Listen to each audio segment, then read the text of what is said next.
Thank you for tuning in to this episode of the weekly Ingest. I'm your host, Jason Firch, and today I'm joined with our resident expert, Joshua Allen. In this episode, we're talking about all things two-factor authentication, and specifically bypassing two-factor authentication in cPanel, which is more than 70 million sites use cPanel to manage their websites today, and this is a pretty significant vulnerability, Josh. Absolutely. Um, and now just to start off real quick and make it clear that this is not this wasn't a hack, this wasn't a breach, this was a vulnerability discovered doing white hat penetration testing and scanning. So good security cleanliness on cPanel's part found a major vulnerability. Mm-hmm. And we have this this article here from ZDNet, two-factor authentication bypass discovered in web hosting software cPanel. Security researchers have discovered a major security flaw in cPanel, a popular software suite used by web hosting companies to manage websites for their customers. The bug, discovered by security researchers from Digital Defense, allows attackers to bypass two-factor authentication for cPanel accounts. These accounts are used by website owners to access and manage their websites and underlying server settings. Access to these accounts is critical, as once compromised, they grant threat actors full control over a victim's site. On its website, cPanel boasts that its software is currently used by hundreds of web hosting companies to manage more than 70 million domains across the world. But in a press release today, Digital Defense says that two-factor authentication implementation on older cPanel and Web Host Manager WHM software was vulnerable to brute force attacks that allow threat actors to to guess URL parameters and bypass two-factor authentication if it was enabled on the account. Okay. So talk us through this brute force Yeah. attack here. Yeah, quite a bit of information right there to take in, but we can break that down. So first of all, they were doing white hat testing, as I said. So they found in an older version, is what they're saying here, older version of their WHM, which is their web host management software. It's I'm probably gonna, if I make any kind of analogy, I'm sure somebody's gonna correct me, but it's it's kind of like WordPress and stuff. It's not a platform like WordPress and Drupal, but like it gives you that kind of access, when you're working on the back end, that nice like GUI, or sort of like how GoDaddy has like their management. It's the portal thing, right? So it's where you do all the administrative stuff on your account, on your website, including making actual physical changes to it. So it's pretty major. The fact that it gives somebody full control means it gives somebody full access to your website. So we're talking about all kinds of stuff: defacement, potential fraud. They can install malware on your website. Just delete your whole thing if they wanted to. So all kinds of bad stuff can happen with that. Now, very important: older software. We hear this all the time, right? Older software is vulnerable. So it comes back to patching and maintaining a good software life cycle. So you have to actually make sure that you're patching everything, upgrading all your systems, and making that a high priority. And this is, I think, I'm kind of guessing here, just and basing a little bit off of my experience, but the reason why we see so much old, outdated software still in use out in the real world is because patching doesn't get prioritized over certain other business functions. It's like, well, we can't interrupt the development cycle, but that's the wrong way to look at it. Updating your system is part of the development cycle. So if you have to take a break for 3 sprints, not even, I would say like 1, of building features, just to do some good security maintenance, absolutely you need to do it. It's number 1 priority because of reasons like this. Right, and you apply some type of agile Scrum methodology to either burn down these vulnerabilities or to address them as they come in, and you get into a cycle of this, and you bake it into your overall business operations, your processes. So that's what's called shifting left. I've mentioned that here before, shifting left with security, and that's in the SDLC, the software development lifecycle. So when you lay it out as you would, like a Gantt chart on a timeline, of, where you do all of your steps of development, release, all that. Shifting left means exactly that, like visualizing that timeline laid out and pushing security further to the left in that timeline for implementation and configuration. And that's called the SSDLC, the Secure Software Development Lifecycle. There's no shortage of acronyms in this field, that's for sure. And There's not, no. there's Another plenty one, of acronyms that mean the same thing, or have the sure. same acronym but mean different things. And that's what I was just about to say. A synonym that some other people might use is SecDevOps. Well, a lot of times I'll still hear DevSecOps, which annoys me because you're still not putting security first, right? You're developing, then you're securing, then you're doing ops, and that's still technical debt. You should be doing secure development, and patching these vulnerabilities from the get-go and making sure that you're not building systems that have such finite inputs or such that's not the right word, finite's not the right word, but when you have too many inputs that where all these things must go right in order for the system to function, that's where you start getting into, well, we can't update the underlying system because it needs this particular thing and we can't build all this other stuff off of it. I'm just going to come out and say that that's bad software design if you're trying to actually take security seriously. You should always be thinking about what it is, when you're building this, you need to make sure that it will always be able to be updated. It will always be able to be patched, that you'll be able to do all these tests on it. That has to be a part of its functionality, or it's not going to be secure software. It's not going to be good software. Mm-hmm. Now, as it relates to this particular vulnerability, this has already been patched. The bug itself, and they've released a statement here, and they're encouraging anyone who uses this for their website to here you go, right here on the releases. So people need to upgrade to 92.0.2. So these are major versions. So these minor versions, right? So major version 92, 90, and 86, you have to be past a certain minor version for those. And that's the important thing here is, yes, it has been mitigated already with latest software. However, as this article mentioned, and as I can attest to personally, there is old software still being used out there by people, by customers. So, trying to get this stuff out there as awareness of, make sure you're past these versions, because this is a pretty critical vulnerability. And I can guarantee you, since the day this article went out, people have been trying, and people have probably been trying before it was discovered by researchers too. So. Yeah, bypassing two-factor authentication. We spoke a couple weeks ago, I think, about bypassing multi-factor authentication. It's become more prevalent in the field. I think a lot of people I think a lot of people just assume that they're safe once they implement this type of authentication, but it's just not. I mean, people are finding ways around it. Yeah, I'm sure we talk about this every time now, is that it's like a Cold War, it's back and forth.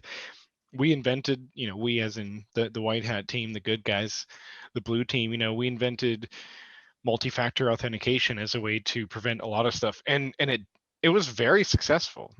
Multi-factor authentication works. It really does. It's extremely successful. But because of that, people who want to get into systems are going to start figuring out how to break this now, and they have. And really what's being broken is, once again, not necessarily, it's not the algorithm itself, it's not the authentication, it's not any of that stuff, it's the carrier that's being attacked here again. So in this cPanel one, it's actually vulnerable to brute forcing in the URI, the Universal Resource Indicator. Is that what the I is? URL is locator. I think I is indicator, if I remember correctly. It doesn't matter. So basically what this means is they don't have any controls in the software to prevent you from just sitting here and brute forcing 2FA codes trying to bypass it. You just keep trying again. So that's a pretty obvious error. Something brute forcing is old school, and that's been around since forever, since day one. So gotta protect against it. And I think it's really interesting that that still works. Brute forcing still goes back to that. Now, this one's a little bit different from the SMS one in that the SMS attack is really more of a man-in-the-middle attack, right? You're trying to read the SMS messages that carry the plain text code. You just read it. Whereas this one is you're not actually being able to sit in the middle and capture it. You're not able to steal the code necessarily. You're just trying to brute force it. However, in reading this TSR that they released, I do think that this one means you could actually script something on the client or server side, which intercepts those and it basically forces people to authenticate even if they don't want to, to do an action. So there's some shenanigans you could pull here for sure. Mm-hmm. Yeah, it's saying failed validation of the two-factor authentication code is now treated as equivalent to a failure of an account's primary password validation and rate limited by cPanel by CP Hulk. Yeah, I mean, this seems like such an obvious thing to try and fix. It's like if you enter in a password 5 times incorrectly, it locks you out of the account for any future attempts. So, right. Yeah, so the point here is the vulnerability has been discovered. It affected widespread implications across millions of websites, tens of millions of websites. A vulnerability is in place, and if you are using cPanel, make sure that you upgrade to the latest version of WHM. Here's in the release, and we'll add these notes to the show as well, or these links to the show as well, so that you have them just in case. Anything else about this particular vulnerability that you found interesting that you want to bring up, Josh? Yeah, I was just thinking about the fact that this is URI brute force. So, I haven't tested this myself or checked into it, but it's entirely possible that the form had brute forcing prevention in it. So the actual front end that you'd look at on the GUI, but the backend API through the URI, right, didn't actually have the same controls. So it was just form-based control. So it's another security in depth thing. This work it's why it's so complicated being a software developer. My my heart goes out to you if you're a developer these days of web apps. There's just so much to think about. So that's one is, and that's more shifting left, right? If you're only putting authentication, sanitized inputs, all that kind of stuff on the form itself, and you ignore non-form things, then you're still exposed because most people aren't going in through forms anymore. They're going through scripts in the back end. If security is only being done, authentication security is only being done at the forms, it's ignoring all this back end work that can be done. That's typically done by malicious actors. So make sure the whole thing's secure from the ground up. Once again. Yeah, something to keep in mind, especially if you're in that world. All right. So another article that we wanted to bring up, a similar vein of bypassing two-factor authentication. I actually came across this through the whole Cyber Monday push with Google had a commercial on TV, and I was watching it, and they're boasting about this Titan security module. And it's we'll read through this article real quick here, and we'll say what exactly is going on. You might have heard about Google's Titan security chain. It's an idea that started for use in servers, then moved to security key fobs used as two-factor authentication devices, and with the Pixel 3, ended up inside a phone. The simple explanation is that Titan is the name of the chip that lives inside of any processor, and things like logins and encryption, decryption are funneled through it. But there are plenty of other differences between the 3 versions, and that's what makes everything work together. They're specialized for their particular use case. It's interesting enough to talk about how it works, so let's go into it. So how familiar are you with this Titan chip, and what's going on here? So specifically with the Titan, not super familiar. I've definitely heard of it.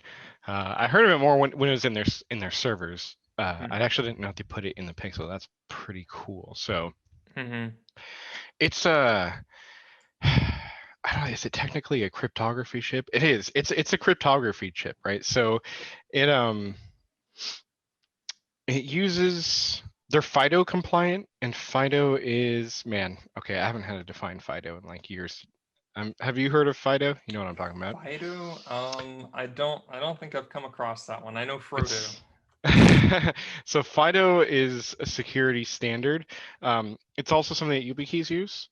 Pretty much any kind of crypto key uses this, right? So it's Fast Identity Online Alliance, and so I guess it's not really a protocol, it's an alliance, right? It's a whole defined standard, but I'm it seeing this is. here. It's uh, So Fast they Identity develop Online promotion. Authentication, but Yeah, it's so they through develop FIDO standards. Alliance. I see. Yes. So Okay. FIDO Alliance creates authentication standards. And so that's that's kind of how you hold things to a standard if you're trying to order stuff, or if you want to make sure that it's covering a specific, uh, cryptography framework. There's a couple other ones too, like U2F, Universal Second Factor, UAF, Universal Authentication Framework, and CTAP's the less used one that I've heard of, a client to authenticator protocol. So these are all just protocols that are standardized from FIDO. So all these are actually through FIDO here. Mm-hmm. But anyway, that's kind of a crazy tangent you can go on. There's a lot into the whole cryptography world, but Oh yeah. suffice it to say that the Titan chip is a cryptography chip that follows some FIDO universal standards, meaning you can use it with all kinds of things. So it's flexible and accessible, and it's secure.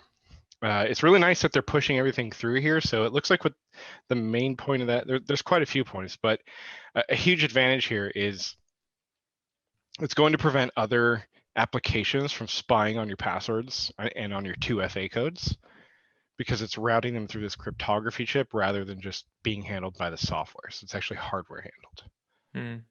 So I guess, one question that comes to mind is if it's something that's at a firmware level, it's actually on the physical device, is this something that could be susceptible to attacks down the road? I mean, is it being updated? Like how, like things of that nature? That's the first question that would come to my mind. Yeah, so that gets really into the technical details. I don't know if those chips are updatable, but I imagine they are. I mean, it's firmware, Mhm. so it should be, and that should be happening. But it's a great point. I mean, eventually, yes, everything is going to be attacked, and we've already seen chip-based attacks becoming more popular. With the whole Spectre brand of vulnerabilities we've recently heard about, and there's been some other uh, AMD side CPU chip hacking. So getting down and messing with the firmware, hooked processes in the BIOS, those kinds of things have already been proven as concepts in the past. So it's a really good question. I don't know, how they're going to keep up on the security with it. It should be being updated with the system updates. So I guess it would be as long as those things are getting their security updates.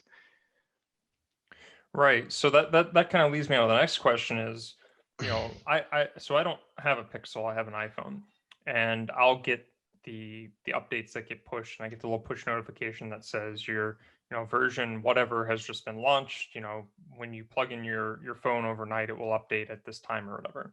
And that's great, but sometimes I don't plug my phone in and it takes a couple of days before it actually gets that update in place. So, if it's pushing these firmware updates, but it does become something that's susceptible to an attack, this kind of brings us back full circle of you have to constantly update your devices. And I know for a fact that there are a lot of people out there with their phones, they don't necessarily update them immediately, whether it's something that they're conscious about. They don't want to be the first ones to update their software because there might be Sure. potential bugs, Mm, or they just don't know any better. Do you see right. that as being something that could be uh, circumvented here with this Titan chip? So the short answer is yes, but I will let me do a little bit of risk analysis here, right? So Hmm. that's kind of where the importance is what is the risk? I don't think the risk there is very high. versus the alternative of having no internal cryptography chips, right? Then you're relying on software. Software is much more susceptible. Your risk is significantly higher of having your 2FA and stuff actually be spied upon. So first of all, some security is better than no security. This is much better than the alternative. Hacking chips like this is very hard. Cryptography hacking is for like extremely smart individuals, in my opinion. It's a lot of math. It requires a lot of computing power typically as well. It requires a good understanding of how these keys are formed. So this is not going to be your typical hacker type thing. This is probably something you'd be more worried about with APT groups. So Gotcha. Yeah, and I mean, just kind of running down this article a little bit further, it's replacing that physical key fob and just engraving it right into the device itself. I mean, it's a push. I don't know how other phones operate.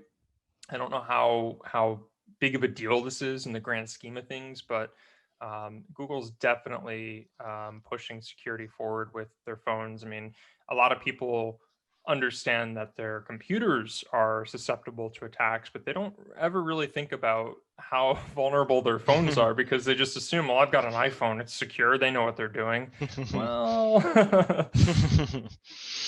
yeah, I mean, in the phone, the mobile market's much more difficult to understand, to control, and to secure because it's much more dynamic. You've got it's almost entirely third party. If you have a Windows system, a lot of that stuff that's already on there out of the box is coming from Microsoft. There's Microsoft signing. There's a lot of controls in place to kind of keep things safe, as well as on a Mac, a Linux, on a desktop, on a server, right? When you get into mobile, though, I don't know what the percentage is, but I mean, I could just ask you, like, how many of the apps that you have on your iPhone do you think are from somebody other than Apple as a developer? oh, I mean, on my phone, probably all of them, almost all of them. Right. If it's not already out of the box from Apple, then I would say Yeah. most of them are third party. Yeah. Exactly. So, that's a lot of stuff to consider. You have different developers. Now, granted, they've done an excellent job in the Apple environment on the store of keeping crap out of there. For the most part, it's not infallible. No system is. There have been things that have gotten through, but that's where these other things are starting to get attacked. The SMS system, right? Doesn't matter how secure anything on your iPhone is. If somebody's able to steal your SMS code, that's it. Yeah. Right. Yeah. Or if you click on a link that says you just got a FedEx tracking number, click on this link to track your order. Oh, okay. Let me click on this. I don't remember ordering anything, but I'm just going to go click on that link. Yeah, sure. And then all of a sudden, they have access to everything. I mean, your phone has everything, especially if it's synced to your other accounts. So that's where a chip like this comes into play, right? So even if something manages to get control of your system, they would actually still have to access your chip. That chip is being authenticated. So Google Authenticator, Authy, Yubico, any of those 2FA softwares that you download on your phone are going to go through this authenticator chip. So it makes things secure in the local environment as well. If you already have malware on your phone, it's still going to make it harder for people to steal your 2FA codes. So as we move forward, we're thinking more, and this again goes back to our last episode of, or 2 episodes ago rather, of coming up with alternative ways of authentication, not through voice, not through text messages, but really through these, like you said, these software-based authentications, YubiKeys, and even this chip adding really a significant layer of security to protect your devices and your information. Yeah, so just to make kind of a clarification, well, maybe this will make it actually more nebulous. I don't know, but it's not.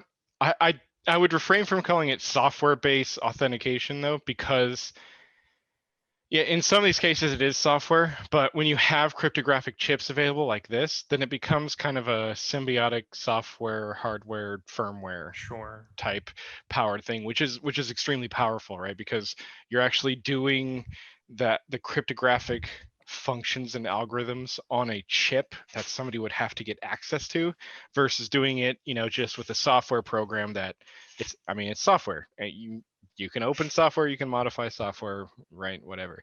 So I predict within the next couple of years, we're going to start seeing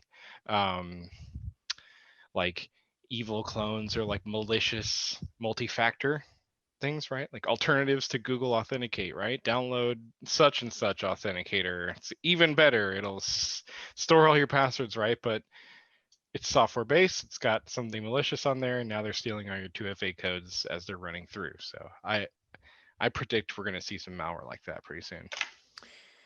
It's crazy. These attacks are becoming more pervasive in this field. I think the moral of the story is don't be complacent with security. Always, keep abreast of what's going on as best as you can. It's changing daily. Hell, it's changing hourly in some cases.